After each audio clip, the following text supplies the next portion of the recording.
Dear students, BA part third home science की class में आप सभी बच्चों का स्वागत है। हमारा टॉपिक चल रहा था क्रिएटिविटी, सृजनात्मकता चल रहा था। सृजनात्मकता के बारे में हम जान रहे थे। सृजनात्मकता क्या है? क्रिएटिविटी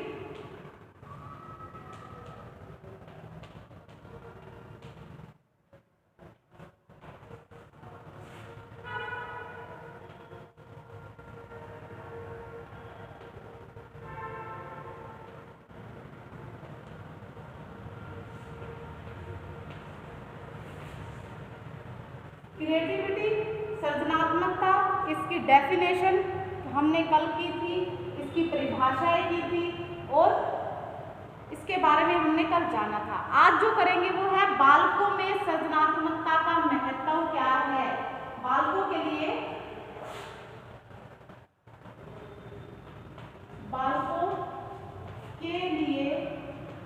सृजनात्मकता का महत्व।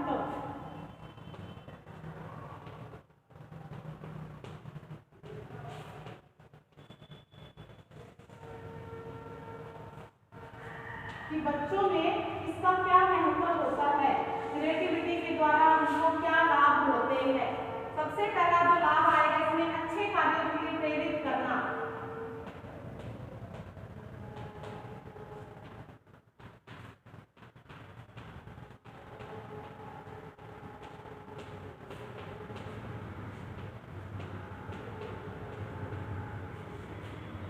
अच्छे कार्यों के लिए इसमें प्रेरित करना।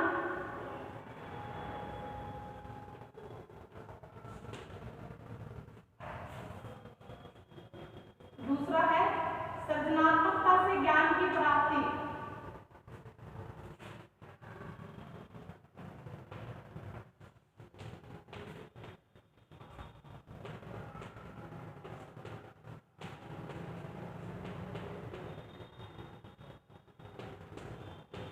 ज्ञान की प्राप्ति होती है।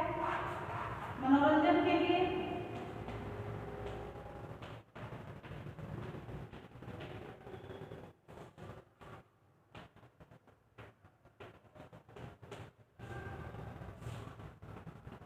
आनंद एवं संतुष्टि के लिए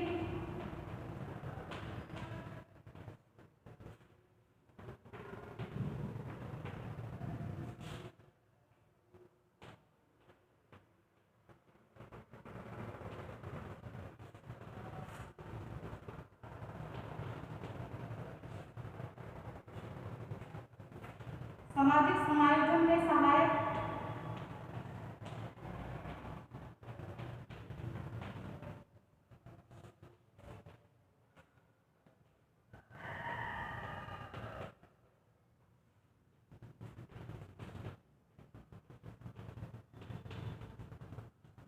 सामाजिक समायोजन में सहायता करता है। रुचियों को विकसित करने में।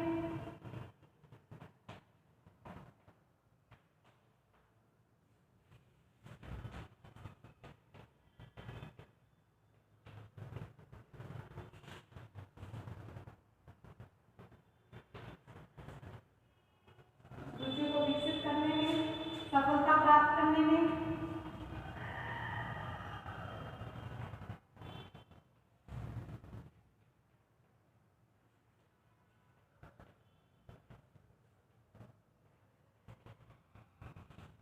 नेतृत्व के विकास में।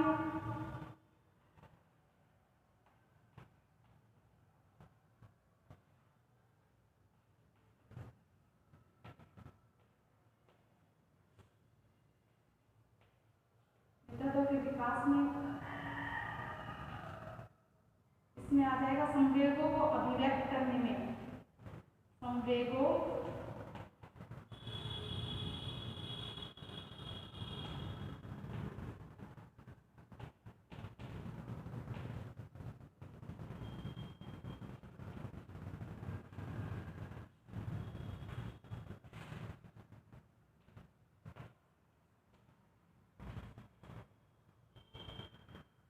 अनुशासन का विकास।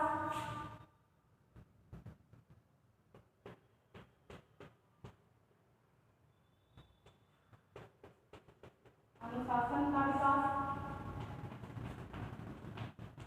और एक लास्ट है सौंदर्य का बोध,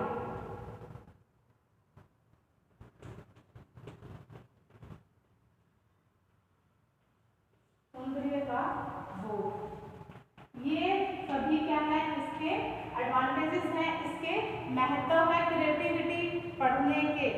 तो अब इनमें सबसे पहला जो है हमारा अच्छे कार्यों के लिए प्रेरित करना। अगर कोई बच्चा सृजनशील है तो वह इनके द्वारा अच्छे रास्ते पर चलता है, वो अच्छे कार्य करता है। सृजनात्मकता न केवल बालकों को बल्कि बड़ों को भी अच्छे कार्य करने के लिए प्रेरित करता है। सृजनशीलता से जब लोगों को प्रशंसा मिलती है तो स्वतः ही अच्छे कार्य करने लग जाते हैं, क्योंकि उससे उनको मोटिवेशन मिलता रहता है। उदाहरण के लिए जब एक 5 वर्ष का बालक जब अपनी पेंसिल से कागज पर कोई चित्र बनाता है और उसे विभिन्न रंगों से भरता है, तब इससे उतनी खुशी एवं आनंद मिलता है कि अगर उसके शिक्षक और माता पिता के द्वारा अगर उसकी प्रशंसा की जाए तो बड़ा खुश हो जाता है और फिर बार बार उस कार्य को करने के लिए तत्पर रहता है। सृजनात्मकता से ज्ञान की प्राप्ति होती है, क्रिएटिविटी के द्वारा ज्ञान की प्राप्ति होती है। बालक जब 2 या 2 से अधिक चीज़ों को मिलाकर एक नई चीज़ का एक नया निर्माण करता है, नवीन चीज़ का निर्माण करता है, तो उसके ज्ञान की प्राप्ति होती है। जैसे माचिस की तीलियों से सजावटी सामग्री बनाना, रंगीन कागजों को काटकर सुंदर सुंदर खिलौने बनाना, फूल बनाना, और इस प्रकार से वो ये सुंदर सुंदर चीज़ें बनाते हैं, तो उससे उसके ज्ञान में वृद्धि होती है। मनोरंजन के लिए सृजनात्मकता से मनोरंजन होता है। जब बालक टीन का जो खाली डिब्बा होता है उसको बजाता है तो उसका मनोरंजन होता है, उसको वो अच्छी लगती है, उसकी जो बीट होती है वो सुनाई देती है, धुन है वो अच्छी लगती है। इसी प्रकार जब बालक बांस की जो लकड़ी होती है, बांस की छड़ी में छिद्र करके अपने लिए सुंदर सी बांसुरी बनाता है और उन्हें एक लय एक धुन में बजाते हैं, तो उससे भी उनका मनोरंजन होता है। तो मनोरंजन के लिए भी क्रिएटिविटी की जाती है। आप घरों में भी देखते हो, अगर किसी को ड्राइंग आती है तो अपने खाली समय में वो पेंटिंग में लग जाते हैं, क्योंकि उनसे उनका मनोरंजन होता है। आनंद एवं संतुष्टि हेतु सृजनात्मकता से अपार आनंद और संतुष्टि की प्राप्ति होती है। यह संतुष्टि प्रदान करने का सबसे प्रभावशाली एवं सशक्त माध्यम है। जैसे बालक जब टूटी फूटी चूड़ियों से किसी सुंदर, लुभावनी व कलात्मक वस्तु का निर्माण करता है तो उसे अत्यंत खुशी मिलती है। इसी प्रकार जब वह कांच के टुकड़े से सजावट हेतु सुंदर सामग्री बना लेता है, सामान बना लेता है, तो उससे बड़ी ही संतुष्टि मिलती है। सामाजिक समायोजन में सहायता। अगर कोई बच्चा सृजनात्मकता का सामाजिक समायोजन में भी अमूल्य योगदान होता है। जो बच्चे सृजनशील होते हैं उनका समाज में उतना ही समायोजन ज़्यादा अच्छा होता है, क्योंकि बालक अब यह समझने लग जाता है कि वह कुछ नई चीज़ बनाएगा। यदि वह कुछ नई चीज़ बनाएगा तो मौलिक विचार प्रस्तुत करेगा, नई कहानियाँ लिखेगा, कविता लिखेगा, तो लोग उसकी प्रशंसा करेंगे, दोस्तों में उसकी रौब बढ़ेगी। तो इसी मान सम्मान प्रतिष्ठा के लिए वो सामाजिक हो जाता है, लोगों के साथ समायोजन स्थापित करता है। तो क्रिएटिविटी के द्वारा समायोजन भी स्थापित होता है। रुचियों को विकसित करने में सृजनात्मकता का रुचियों के विकास में भी महत्वपूर्ण स्थान होता है। जब बालक किसी गीत या संगीत या गानों को गाता है अथवा वाद्य यंत्र बजाता है तो उसकी सृजनात्मकता होती है। गाने व वाद्य यंत्र को बजाने से उसकी संगीत के प्रति रुचि विकसित होती है। इसी प्रकार बालक बालिकाओं में सिलाई, कढ़ाई, बुनाई, पेंटिंग, चित्रकारी आदि के प्रति रुचि विकसित की जा सकती है। सफलता प्राप्त करने में, जीवन में सफलता प्राप्त करने में भी सृजनात्मकता का अमूल्य योगदान है। वे बच्चे जो जितना अधिक सृजनशील होते हैं वे जीवन में उतनी ही अधिक उन्नति और प्रगति करते हैं। तथा पुराने जमाने की बात थी जब लोग यह समझते थे कि कलाकार सृजनशील व्यक्ति या जीवन आर्थिक तंगी से व्यतीत होता है, परंतु आज लोगों की मानसिक स्थिति बदल गई है। टीवी कलाकार हो या सिनेमा जगत, हीरो हीरोइन, क्रिकेट के खिलाड़ी हो या हॉकी खिलाड़ी, वे खूब धन, यश और नाम कमाते हैं तथा जीवन को आनंद पूर्वक जीते हैं। ये सभी क्या है, क्रिएटिविटी ही है उनकी। नेतृत्व के विकास में सृजनात्मकता नेतृत्व के विकास में भी सहायक है। कोई भी बालक जब नवीन वस्तु की रचना करेगा अथवा मौलिक विचार प्रस्तुत करेगा तो दूसरे बच्चे उसकी बात को मानते हैं। जैसे जब बालक खेल क्रियाओं में भी बेहतर प्रदर्शन करेगा और अपनी सृजनात्मक जो शक्ति होती है से किसी नवीन खेल की रचना करेगा तो दूसरे बालक उसके खेल से खुश होंगे और उसे अपना नेता मानने लगेंगे। तो इस प्रकार से नेतृत्व के विकास में भी यह मुख्य भूमिका निभाता है। संवेगों को अभिव्यक्त करना सर्जन के द्वारा, सृजनात्मकता के द्वारा संवेगों की अभिव्यक्ति होती है, संवेगों को दर्शाया जाता है। जब बालक खुश होते तो उनकी कल्पना में भी सुंदर सुंदर विचार आने लग जाते हैं, वस्तुएं आती हैं और वो उनको चित्र के माध्यम से उन पर उकेर देते हैं। आप देखते हैं बहुत से पेंटिंग्स हैं, पेंटिंग प्रदर्शनी वगैरह जब लगती है तो सभी के अलग अलग विचार होते हैं, अलग अलग संवेग होते हैं। सभी कोई कुछ दिखाना चाहता है, कोई खुशी दिखाना चाहता है, कोई दुख दिखाना चाहता है। तो इस प्रकार से वो सृजनात्मकता का पता चलता है। यहाँ तक कि जब लड़कियाँ खाना पकाती हैं और वो दुखी रहती तो उनकी सब्जियों में भी स्वाद नहीं आता है। कभी कभी उनकी सब्जियाँ कच्ची रह जाती है क्योंकि वो क्या है, और कभी वो जला देती हैं। क्यों होता है? क्योंकि उनके संवेगों पर कंट्रोल नहीं हो पाता और वो इसके माध्यम से उनके संवेगों का पता चल जाता है कि भाई हाँ गुस्से में है। अनुशासन का विकास, जब बालक सृजनात्मक क्रिया करता है और कोई नवीन वस्तु का निर्माण करता है तो स्वयं में ही तल्लीन रहता है और अपने विचारों को एक रूप देकर उन्हें क्रियान्वित करता है, कार्य करता है। अतः इससे उसे स्वयं में अनुशासित रहने की प्रेरणा मिलती है, अनुशासन में रहता है। जब तक बालक का सृजन क्रिया में जुटा रहता है तब तक दूसरे बच्चों से झगड़ा एवं मारपीट नहीं करता है। इस प्रकार बालक अनुशासन में रहना सीख जाता है क्योंकि उसका ध्यान अपने ही सृजनात्मकता की तरफ होता है, दूसरे की बातों में ध्यान नहीं होता है। सौंदर्य का बोध, जब बालक कोई नवीन वस्तु बनाता है वह उसे अपने माता पिता एवं दूसरों को दिखाता है।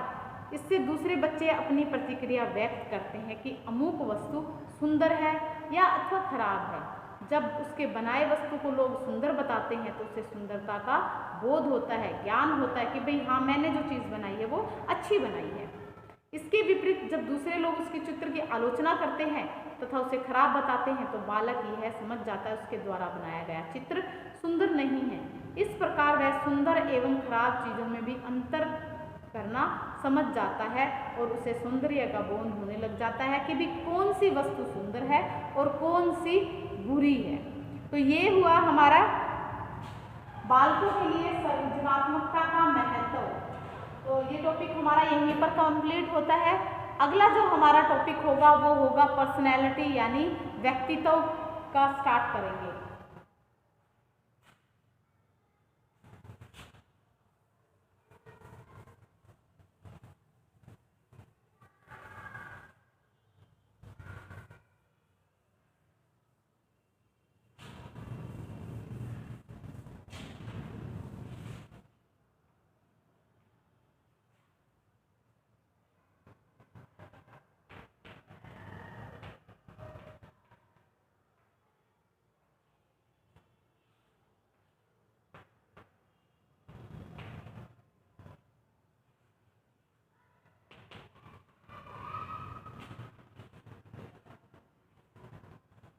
पर्सनैलिटी या कहें व्यक्तित्व, आप क्या समझते हैं पर्सनैलिटी और व्यक्तित्व से? इससे आप क्या समझेंगे? पर्सनैलिटी से व्यक्तित्व से क्या समझेंगे? दैनिक बोलचाल में आप सभी डेली बोलते हैं कि इसकी पर्सनैलिटी बड़ी अच्छी है, ये तो बड़ा अच्छा लग रहा है, बहुत सुंदर लग रहा है। जब हम किसी सुंदर शरीर, रचना और गठन वाले आकर्षक व स्मार्ट व्यक्ति से मिलते हैं तो हम क्या कहते हैं? वाह उसकी पर्सनैलिटी बड़ी अच्छी है। तो हम उससे काफ़ी प्रभावित हो जाते हैं। इनका व्यक्तित्व तो बड़ा ही सुंदर था, प्रभावशाली था। इस प्रकार जब हम किसी ऐसे व्यक्ति से मिलते हैं जिनकी शरीर रचना, उनकी वाणी आकर्षक होती है, आवाज़ में जादू होता है और हम उनसे प्रभावित हो जाते हैं, तो हम उससे कहते हैं कि भी वो व्यक्ति मिला था, वो बड़ा ही अच्छा था, उसकी पर्सनैलिटी बड़ी अच्छी थी। तो हम क्या देखते हैं उसके अंदर, ये देखते हैं कि भी उसने कपड़े अच्छे पहन रखे थे, उसका शरीर बड़ा अच्छा था, उसका फिगर अच्छा था, उसके बाल अच्छे थे, उसकी आंखें अच्छी थी, उसके बोलने का स्टाइल अच्छा था। तो ये सारी क्या है, पर्सनैलिटी के अंतर्गत हम इनको शामिल करते हैं। किंतु वास्तव में हम व्यक्तित्व शब्द के अर्थ को नहीं जान पाते हैं, उससे अनभिज्ञ हैं, उनसे अनजान है।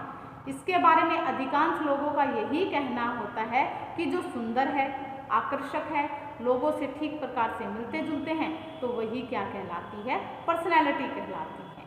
व्यक्तित्व का जो अर्थ है, पर्सनैलिटी का जो अर्थ है, वो व्यक्तित्व शब्द है अंग्रेजी भाषा के पर्सनैलिटी शब्द से लिया गया है। पर्सनैलिटी शब्द का हिंदी रूपांतरण ही क्या है, व्यक्तित्व है। पर्सनैलिटी से क्या है, व्यक्तित्व है इसका।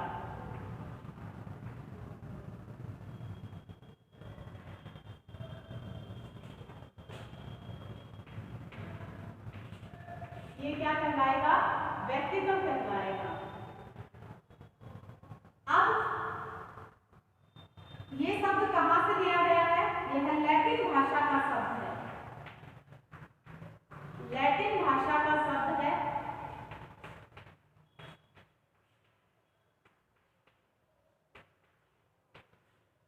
पर्सोना, लैटिन भाषा का शब्द पर्सोना है, उससे लिया गया है, इससे लिया गया है। पर्सोना शब्द कहां से लिया गया है, ये लैटिन भाषा का शब्द है जिसका अर्थ है मुखौटा, जिसका क्या अर्थ होगा, इसका अर्थ होगा मुखौटा, या फिर हम कहें नकली चेहरा।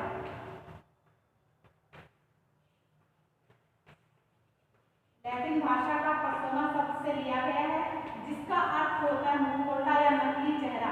पहले समय में जब नाटक वगैरह होते थे उसमें मुखौटा पहना जाता था, दूसरे का आवरण नकली चेहरा पहना जाता था, जिसे क्या कहा जाता था, पर्सनैलिटी माना जाता था। यहाँ बाह्य स्वरूप से तात्पर्य व्यक्ति की रचना, गठन, सकल सूरत, वेशभूषा, त्वचा आदि से है। और हम क्या करते हैं, बाह्य स्वरूप को देखकर ही व्यक्ति की पर्सनैलिटी बताते हैं कि भी हाँ ये अच्छा है, लेकिन उसके आंतरिक रूप से भी पता होना चाहिए कि वो कैसा है। तो पर्सनैलिटी के अंदर ये नहीं है कि बाह्य स्वरूप को ही हम देखें, आंतरिक जो उसका स्वरूप है उसका भी पता होना हमारे लिए आवश्यक है। वर्तमान में व्यक्तित्व का अर्थ और भी विस्तृत हो गया है। व्यक्तित्व के अंतर्गत व्यक्ति के वे सभी आंतरिक एवं बाह्य गुण आ जाते हैं जो उसके संपूर्ण व्यवहार की जो प्रणाली है उसकी ओर संकेत करता है। सरल शब्दों में हम कह सकते हैं कि व्यक्तित्व व्यक्ति का वातावरण से अनुकूल एवं सामंजस्य बिठाने का ढंग है, कि वो कोई भी वातावरण में जाता है वहाँ पर किस प्रकार से एडजस्ट करता है, किस प्रकार से वो समायोजन करता है, चाहे लोगों के साथ हो, चाहे घर के साथ हो, किसी के साथ भी वो समायोजन अगर आसानी से कर लेता है तो वो क्या कहलाता है, उसकी पर्सनैलिटी में शामिल होती हैं सारी चीज़ें। यह व्यक्ति के शील जो गुण हैं, ट्रेड्स हैं, शील गुण हैं, उन्हीं का ऐसा सुसंगठित एवं समन्वित योग है जो कि पर्सनैलिटी को दर्शाता है, उसके व्यवहार को दर्शाता है। व्यक्तित्व की परिभाषा, उनकी बात करते हैं कि व्यक्तित्व की परिभाषा क्या है। तो इतना समझ में आया, व्यक्तित्व क्या है, पर्सनैलिटी को कहते हैं। कहाँ से निकला है, यह लैटिन भाषा के शब्द पर्सोना से निकला है, जिसका अर्थ होता है मुखौटा या नकली चेहरा। तो ये पर्सनैलिटी होती है। व्यक्तित्व की परिभाषा देखते हैं कि कुछ परिभाषाओं की बात करते हैं। आपके एग्जाम में इंपॉर्टेंट है, एग्जाम के पॉइंट ऑफ व्यू से ये वाला जो टॉपिक है पर्सनैलिटी का बहुत बार आता है, आता ही आता है इसमें से एक क्वेश्चन, तो ये इंपॉर्टेंट है ये वाला जो चैप्टर है आपका।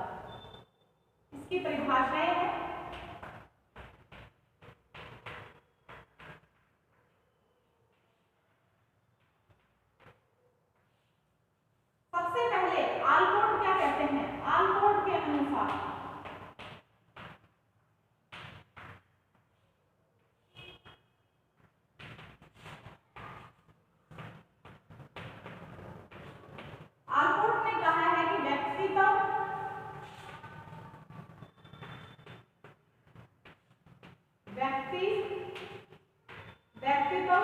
व्यक्ति के भीतर अंतर्निहित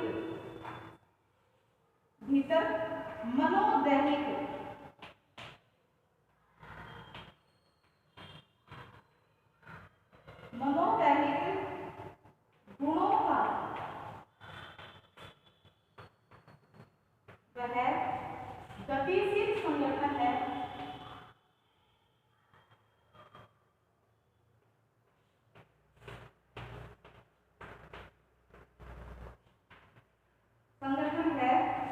जो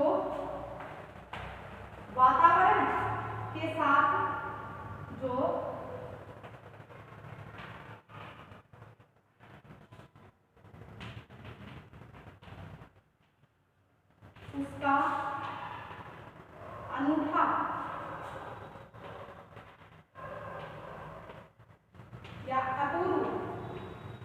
अनूठा या अपूर्व समायोजन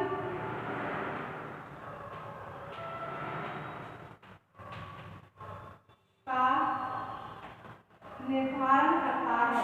समायोजन का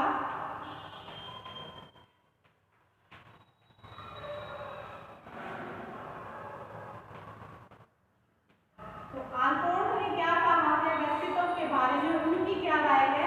उन्होंने कहा है कि व्यक्तित्व व्यक्ति के भीतर मनोदैहिक गुणों का वह गतिशील संगठन है जो वातावरण के साथ उसका अनूठा या अपूर्व समायोजन का निर्धारण करता है। तो ये क्या कहलाता है?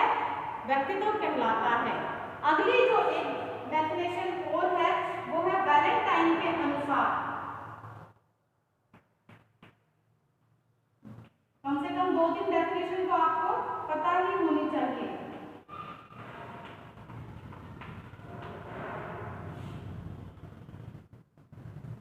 वैलेंटाइन के अनुसार वैलेंटाइन ने क्या कहा है कि व्यक्तित्व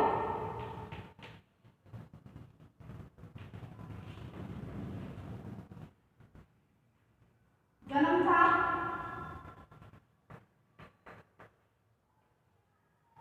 एवं अर्जित प्रवृत्तियों का योग है। प्रवृत्तियों का योग है कि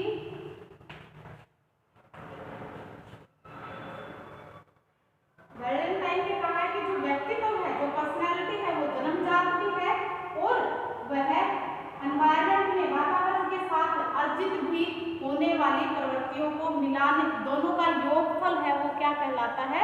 पर्सनैलिटी कहलाती है। एक डेफिनेशन और करवा देती हूँ इसके अंदर आपको। मार्टिन के अनुसार